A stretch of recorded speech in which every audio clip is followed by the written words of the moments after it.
Tiens, où est notre jeune ami chinois? Dans le jardin. Ouais, il cueille des trucs, je crois. McGill, vous avez pas vu Alexis d'ailleurs? Ah non, désolé. Oh mais c'est pas vrai, il rentre quand il veut ce trou du cul, hein.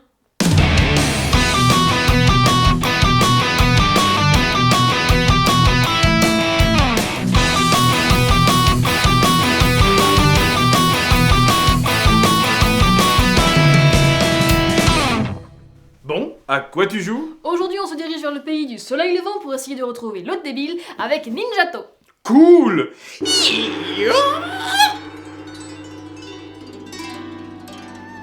Ninjato est un jeu d'Adam West et Dan Schnecke, illustré par Drew Baker et Peter Gifford. Il est édité et distribué en France par Yellow. Ce jeu est sorti en octobre 2011.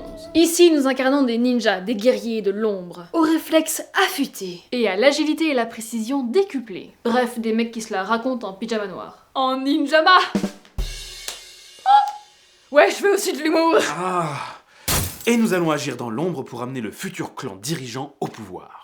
Un matériel fourni nous propose un très beau plateau, de nombreux paquets de cartes et de tuiles, des jetons, des pions et des shurikens en bois.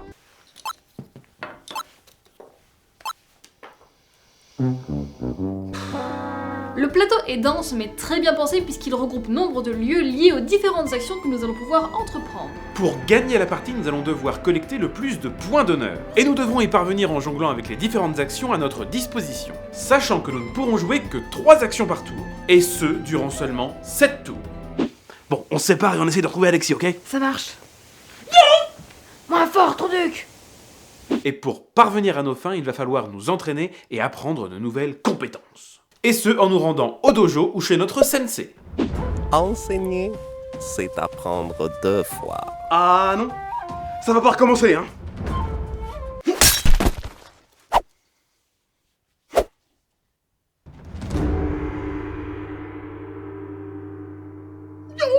Chaque maison au centre du plateau est dirigée par l'un des 3 clans et protégée par des gardes car elle renferme des trésors. Ces trésors seront essentiels pour la suite. Et pour les obtenir, il vous faudra entrer dans les maisons. Mais attention, pour chaque carte trésor, il vous faudra vaincre un garde grâce aux cartes dojo précédemment acquises.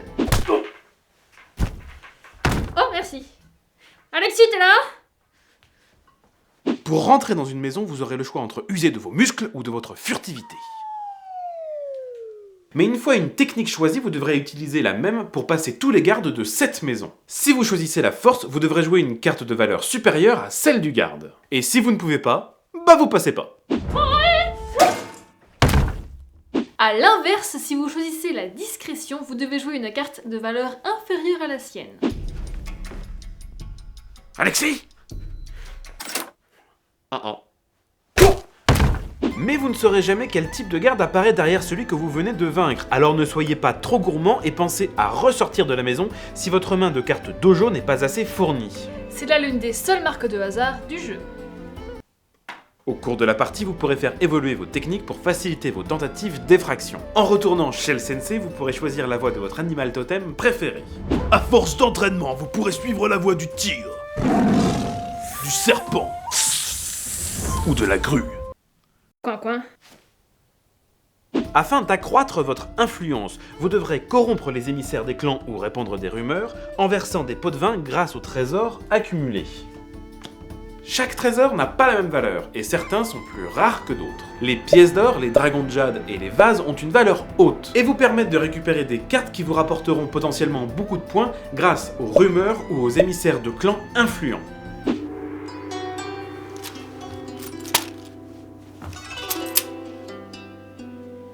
Les éventails et les rouleaux ont une valeur moins haute et permettront d'acquérir des cartes moins puissantes, comme par exemple des émissaires moins influents.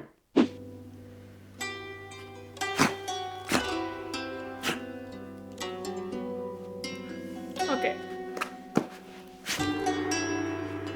Ninjato offre une vraie diversité de jeux tout au long de la partie, et il sera fréquent qu'un autre joueur réduise à néant votre stratégie. Aussi, il faudra toujours prévoir un plan B. Ce titre est un très bon jeu et l'univers du Japon du XIIe siècle s'y reflète parfaitement. Et ce, grâce aux illustrations soignées et la qualité irréprochable de l'édition. Réellement jouable de 2 à 4 joueurs, ce jeu ne perd aucun intérêt à n'être joué qu'à 2.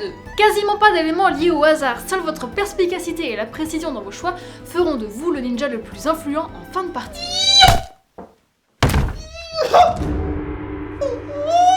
Bref, un jeu accessible, captivant et fluide. Seul ombre au tableau... Ah la vache, les règles! Autant elles sont attirantes, bien illustrées et complétées de notes historiques à la fin intéressantes, autant putain que c'est mal foutu! Malheur à celui qui oublie un élément de règle et qui tente d'aller retrouver l'info manquante. Et voilà, c'est tout pour nous les ludopotes. On espère que la suite de ce périple en Asie vous a plu. Pouce bleu, commentaire, partage, abonnement, la cloche, Tipeee, toi-même tu sais. Et dites-nous... Et vous, à quoi vous jouez?